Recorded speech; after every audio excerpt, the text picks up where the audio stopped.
Happy tomorrow, folks! Now, you often see interview videos done on the internet, and when they do that, sometimes they have a microphone facing towards them, and then they're pointing it towards the person that they're interviewing. Now, if it's a professional microphone, it's likely an XLR microphone, but no one's going to lug an entire setup with that around, like their audio interface, and the microphone, the camera, a laptop, all of that. No. So, what do they use? Well, thanks to Comica and their LINKFLEX AD2, it does exactly that. This is basically an audio interface for your camera. Let's take a look at it, shall we? Now, like most of the unboxings that I've done, this has a little flap here that you take out, and then you lift this up here, and then there's a little foam piece that houses this interface. Let's take it out. So it's kind of like snug in there, no problem though. You just get a proper grip, and there we go, out of the box. So what we get with this is a little user manual, which I will read off camera. We get warranty instructions, as well as a little certification piece with their logo. How nice, nice, nice. And there it is, the Comica LINKFLEX AD2, all nice and snug in their foam piece. So taking this out of the box is real easy. Oh wait, there's more stuff in here. Silica packet, don't eat that. And then we also get some, it looks like a Velcro strap. Okay, find out what that goes to in a minute. Alright, so here's the LINKFLEX out of the box, and right off the bat, this thing is a decent size. It's what you would expect for a little mini audio interface for your camera, or if you expected an audio interface for your camera at all, that is. But yeah, so this thing is pretty nice and really well detailed. The layout for the buttons and everything, it makes sense. Here, let me show you real quick. So basically, we have our on-off or phantom power switch, which is basically letting you know if you want it on or off. And then if your microphone, like an XLR microphone, requires phantom power, which pretty much all of them do, you switch it to this. And then we have our camera and smartphone option, which basically if you're plugging this into a camera or a smartphone, then you would flip that switch accordingly.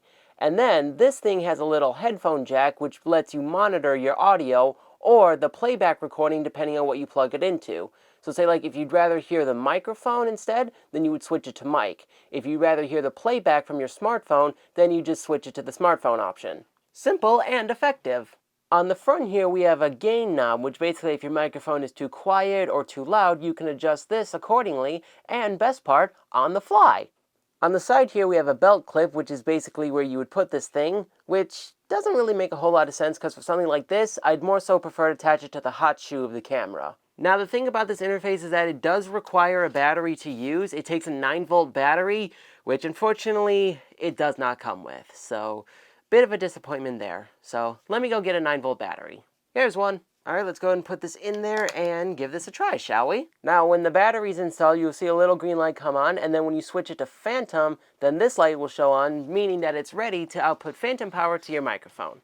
Alright, so for the sake of testing this thing out, I'm going to bring in my AT2020 XLR microphone just to see how the quality is, and mainly because this one's more professional. So in order to connect your microphone, all you have to do is just look at the orientation of the pins from both cables and the device, and then you just plug it in, and there you go. Alright, with this plugged in, let's go ahead and see how this sounds. This is the Comica LINKFLEX AD2 interface for your camera test. What do you think? I like the quality. Wow. That's insanely good. I mean, granted, yes, an audio interface and an XLR microphone, especially a cardioid condenser one, definitely do have good results. But I mean, for something like this, and attached to a camera, I honestly have expected it not to sound all that well, but it sounds amazing. Now, in order for you to disconnect the XLR cable, do not try to just tug it. It will not come out, and you will break the thing, because there's a little tab right here that you need to press, and this will release the cable. Now, while this is cool and everything, there's a couple of things that I need to point out. For one, I'm going to talk about the gain knob. When I was testing it with the microphone, I had to put that thing almost to completely 0 because anything higher, it just would have been way too loud. So if you were to accidentally bump it, because this knob is pretty sensitive, so if you have a microphone that is pretty loud and you need to lower the gain, I can only imagine what would happen if you were to bump the knob up a little bit. Oh boy, that's not going to be pretty for anyone's ears. Another one that I'm going to talk about is this switch right here, the one for if you're plugging it into your camera or your smartphone. If you remember in my Maono lapel microphone review, it had the same thing. But I really don't understand why that's there. Like, why does there need to be a switch for if you're plugging it into your phone or your camera? Can't you just plug it into any device? I mean, there's probably something that I'm missing, but for me, that's pretty confusing, and I just don't know why that's there.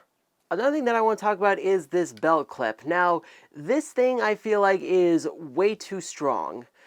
If it was a clip, say like for example that they have on lapel microphones that you can just pull open and then attach to your collar and then you're good to go, that'd be fine. But this thing is just way too strong and it doesn't really slide on a belt all that easy.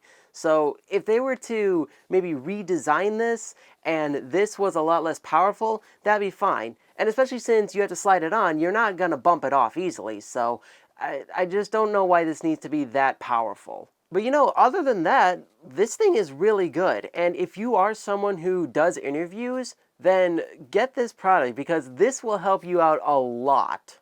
So in the end, I like this product. And honestly, with how it sounds, I kind of wish I had this when I did my USB versus XLR microphone and my Uhuru microphone review because this would have helped me out a lot. So I really wish I had this sooner. So that pretty much does it for this review on the Comica LINKFLEX AD2.